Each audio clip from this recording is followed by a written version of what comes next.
Hello, everyone. This is Dave Warner with Small Town Life, part of the Studio 25 podcast network. And today we've got Elizabeth and Justin Hoffman here, and they're talking to us about a First Responders Wellness Summit. So I'm reading from the poster, so I'm cheating, but welcome to the show. And tell me a little bit about yourself first, Elizabeth, and then we'll get to your husband. Thanks, Dave. Thanks for having us.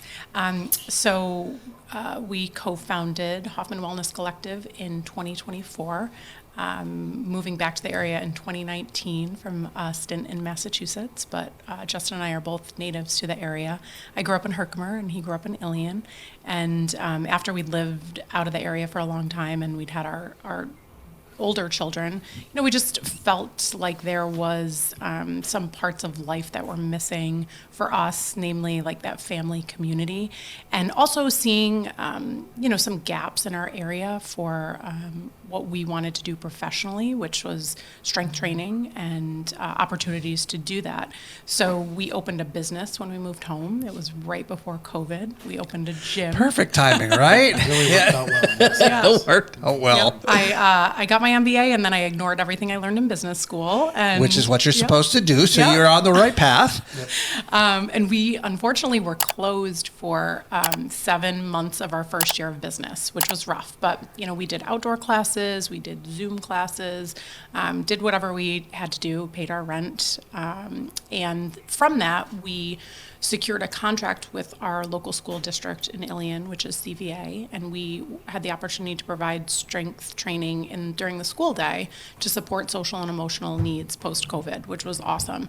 But from that, we started to look at this bigger picture, like how do we provide that strength training and that access and equity to exercise to people. And from that, we took our LLC, we'll always have our LLC, but decided to pursue a 501c3, and so that came to be in 2024.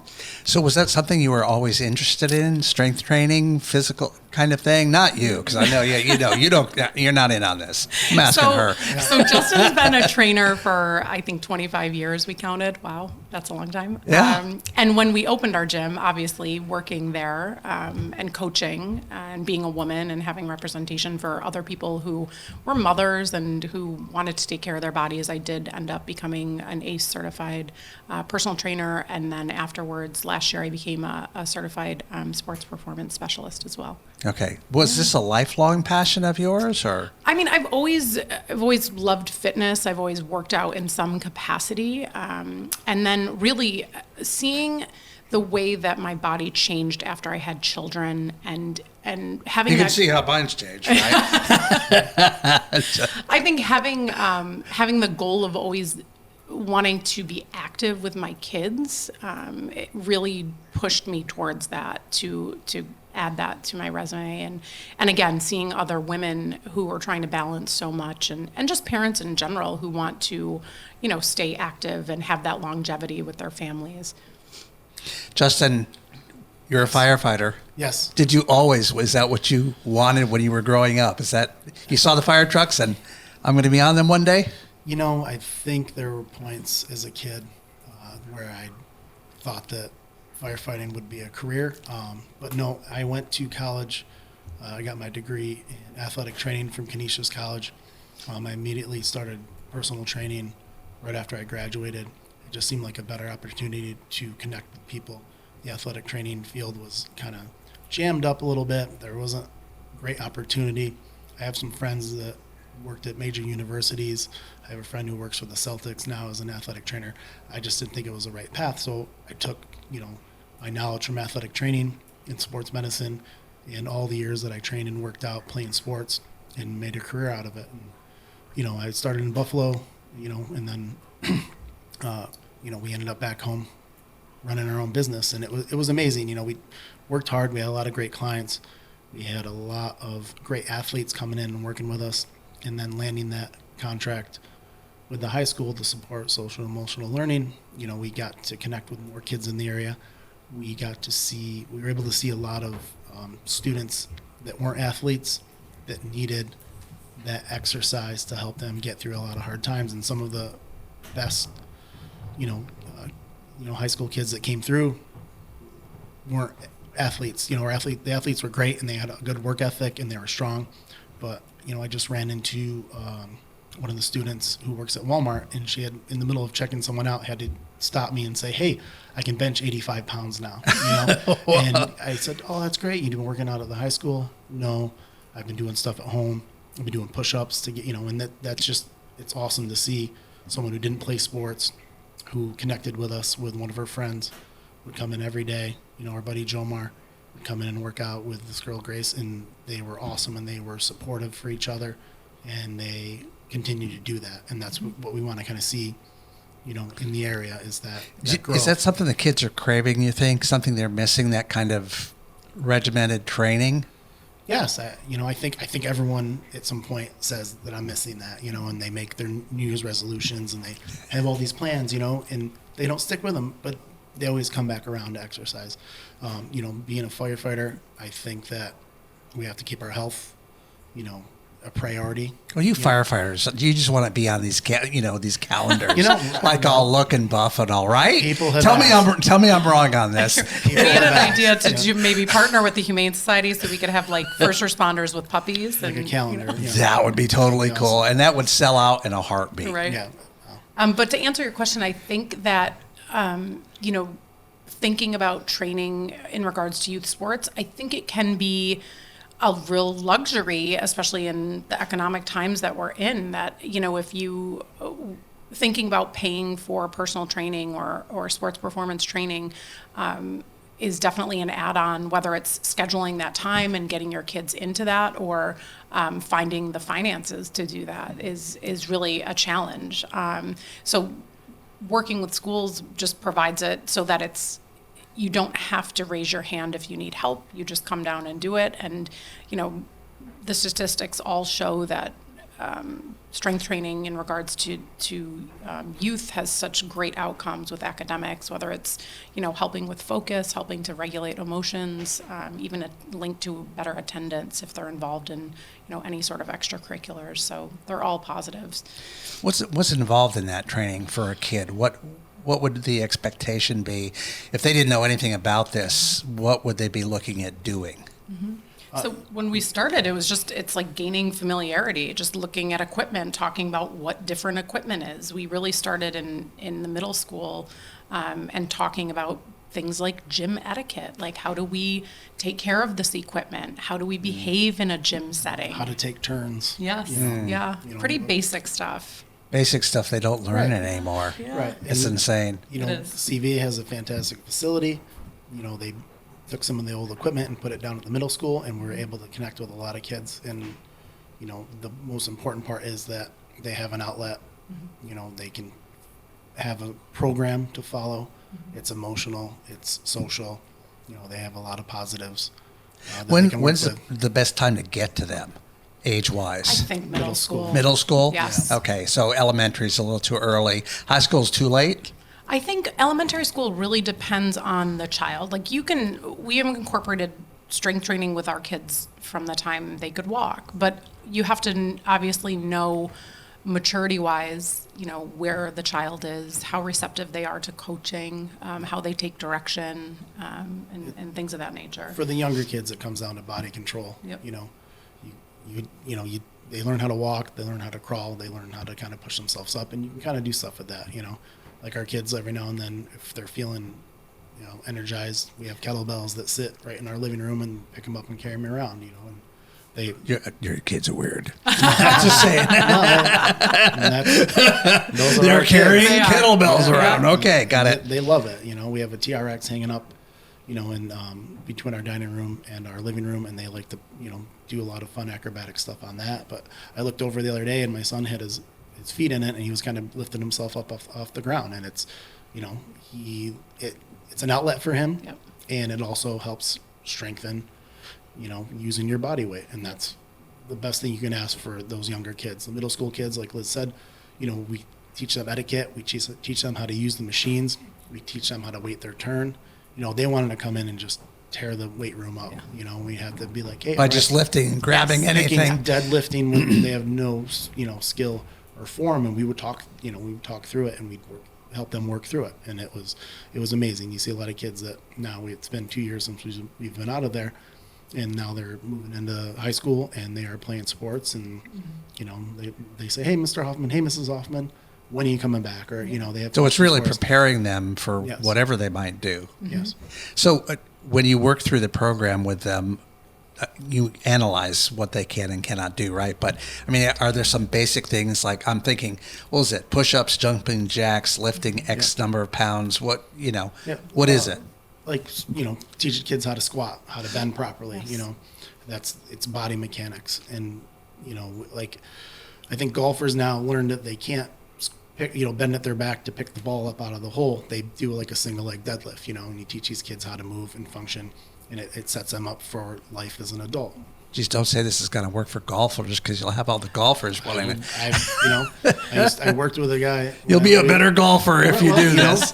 I worked with a man when I worked in Northampton, Massachusetts, and that's the only thing he wanted to do was train for golf. And I found a way to incorporate strength training in that, and he loved it, and he was very thankful. And his golf game improved, and if it was from what I taught him, or if it was just that mental, switch. Knocking down a barrier for him. And he, the first thing he come back and was, I shot my best day ever. Thank you. And I'm like, you're welcome. As you take all the credit I'm until like, he starts slicing. Got it. I didn't correct your swing at all. I just taught you how to rotate better, and engage your core. So it's just mostly about finding what the kids need, working with that, and then, building on top of that, and making sure that they can try heavier lifts the right way without getting hurt. And that's injury prevention is so important, especially for kids.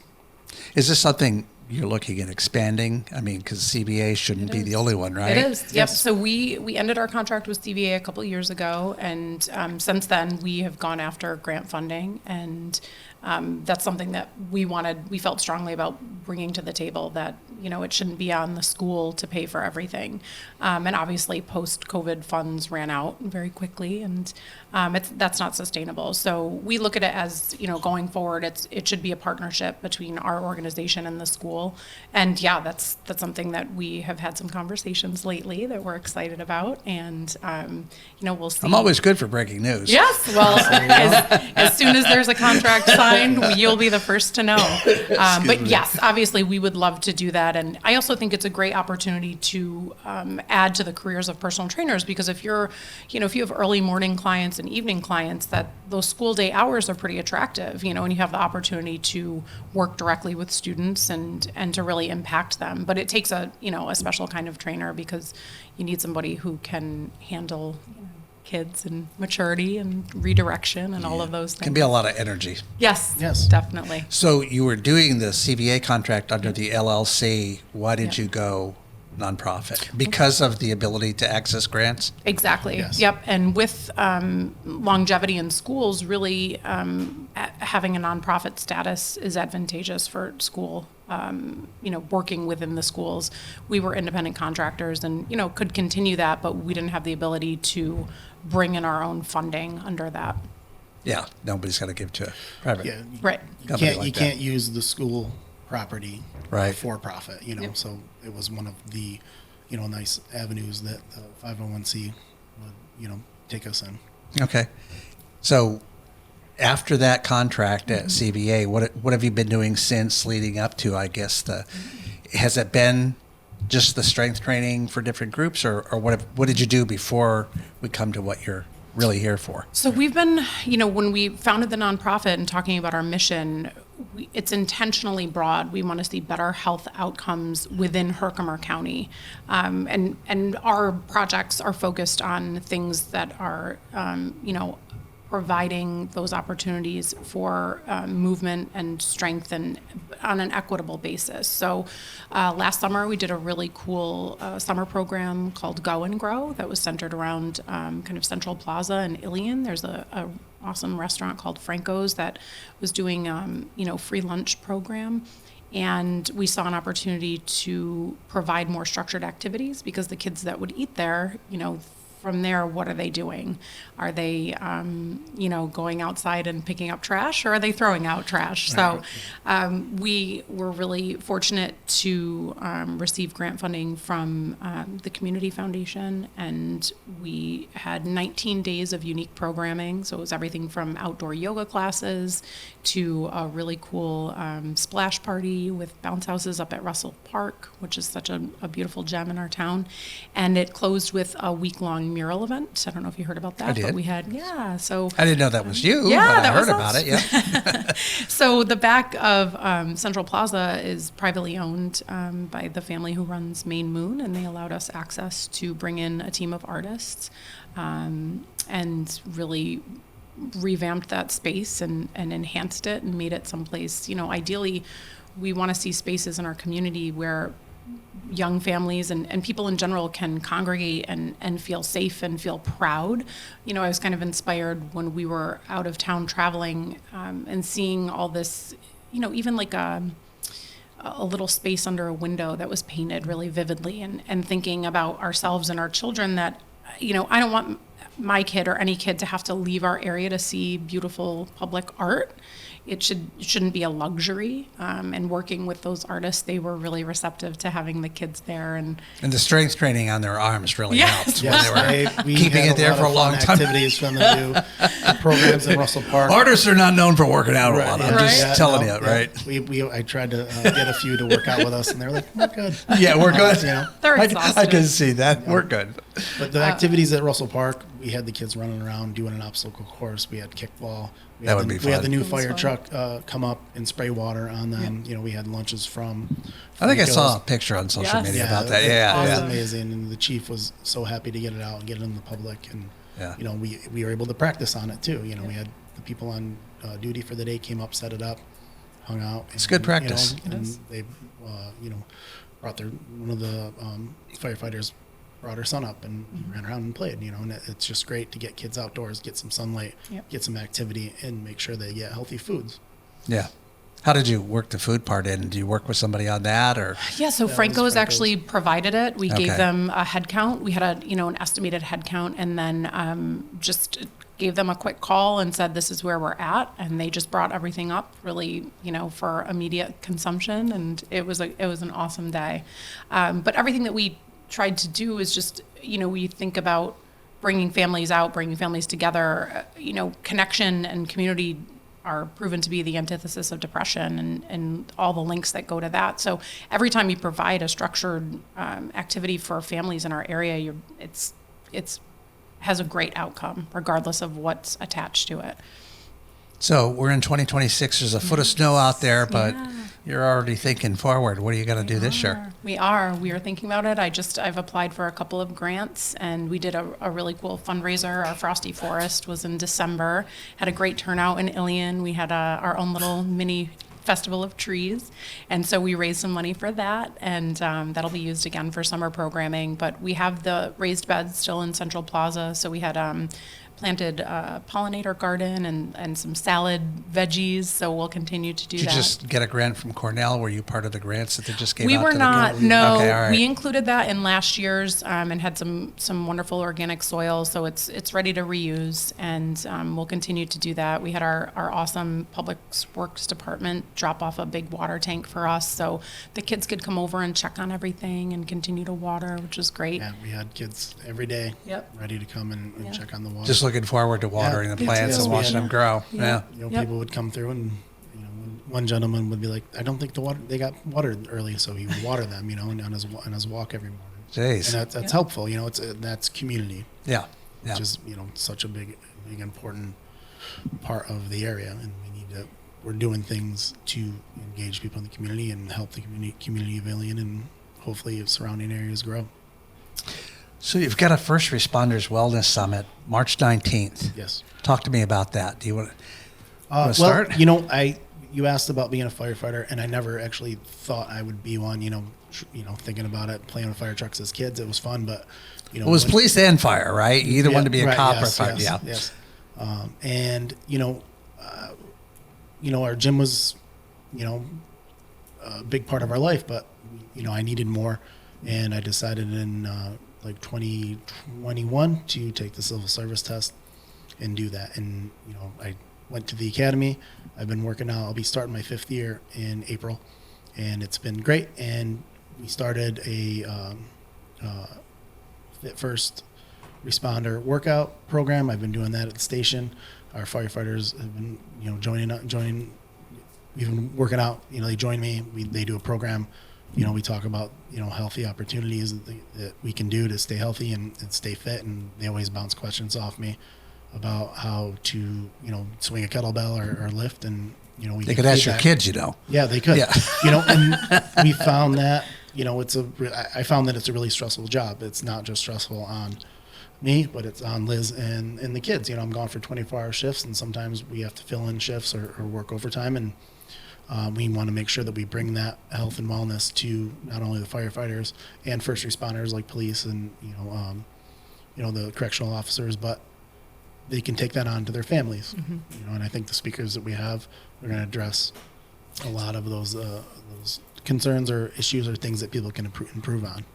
So this is at Herkimer College. What are the hours on the 19th? I don't see it on the poster. So that is kicking off at 9 a.m. Okay. And it's going to go through 3 p.m. We were really just trying to keep it during those school day hours for other parents. And we know that people, have so many commitments. We don't want them to feel like they're pulled in a million different directions with that. So 9 to 3 on the 19th. Okay. What are you going to cover during that? Oh, my goodness. Everything. So you've got speakers. You've got all kinds of stuff, right? This is like a packed 6 hours. It is. Yes. It's going to be fun. So drink your coffee. We really tried to be mindful when I was searching for speakers and talking to people about, all of the content's going to be applicable to any field that you're in, but we really tried to break it up into people who had a background in law enforcement and people who had a background in firefighting. So we're going to cover everything from financial management and different points in your career to heart health, cancer prevention. We're going to cover nutrition, tactical pivot. So you can pick it up and read it. Oh, we won't. I just want to make sure that I remember everything. And we have a really amazing keynote named Matt Stegner, who's retired from the New York State Police, and he lives out in Buffalo. But he's really found a cure for his mental health to be running, and that's something that he channels his energy into. I don't even run if I'm chased anymore. I just let him catch me. Just get it over with as quick as possible. Yeah, and we had we've been really fortunate to have an amazing planning committee. Mike Jory and Scott Scher are there, Andy Monahan from Ilion Fire Department, Al Moxham, who's with County Emergency Services, and support from Catherine Holt, who's an officer in Herkimer as well. And just people who have longevity in their career, so they've seen things and they've had friends who have been through those ups and downs, and I think the more that we have these types of conversations and provide support to first responders and their families, the easier it becomes, because we may know what to do, but really until the chips are down and you really have to say, I need help, it's easy to push it to the back of your mind. Yeah. Well, the physical training has a mental aspect to it as well. Yes. And so you're addressing both, right? Yep. I lost my dad in 2015 really unexpectedly, and I think that was one of the times in my life that I really leaned on fitness, because it can be such an amazing coping tool and really help you deal with those emotions and manage emotions. And, we see it every day with first responders. They are in these constantly stressful situations, and, you can go a lot of different ways with your coping skills, but we're just hoping to provide some options about, what you can do to bring the best to your job and bring the best to your family every day. Should have had it for air traffic controllers. Right. That's a whole other story. Yeah. Anything else we've missed about the day and what you're doing? No, I don't know if Liz touched on it, but like sleep and stress management are super important. She didn't touch on the sleep. Yeah, and we have a lot of EMS calls. We have a lot of alarms that go off, and sometimes we don't get a great amount of sleep. And I read a study that it's better to not just to stay up on shift, is try to get the rest when you can. It's better for your body. It keeps cortisol levels low. As opposed to falling asleep and getting called out and falling asleep again and getting. That's better than just staying up. Okay, all right. All right. I wanted to make sure I had it right. Yes, and at any time that bell's going to ring, and we have to be ready to go. So, sleep management and the stress part of it. Some people deal with stress in different ways, and the main goal is to make sure that even if, however people want to deal with it, is be safe, make good decisions, but also just keep your health and your stress in mind before it's, before it kind of, boils over. Yeah. Stress causes a lot of other, I don't think we put enough emphasis on what it does to your body. Right. We really don't. Yeah. And we found speakers that aren't going to, that aren't going to point fingers. They're going to say, here is an opportunity, not like, don't do this, don't do that. No, here are good, positive options and ways to cope with health and manage money and, pivot at certain points. People are going to retire. People are going to leave, to maybe pursue other jobs. How do you do that? And how do you cope with the stress that the things that you see sometimes, they're very stressful, and for police and for fire, and you have to find a way to get through that for your own mental health and your family's mental health. Awesome. I'm glad you're both here today to explain the upcoming summit on the 19th, and I wish you luck at that, and hope a ton of people show up for this thing. Registration is on our website at www.hoff315.org. It'll pop right up. Register. If the flyers are out there, you can take a picture of the code on there, and it'll lead you right to the sign-up page. Awesome. And I'll make sure it's in the show notes here. All right, Thank you so much, Dave. Thank you. It was a pleasure. Thank you, everyone, for listening. We'll see you next time on Small Town Live.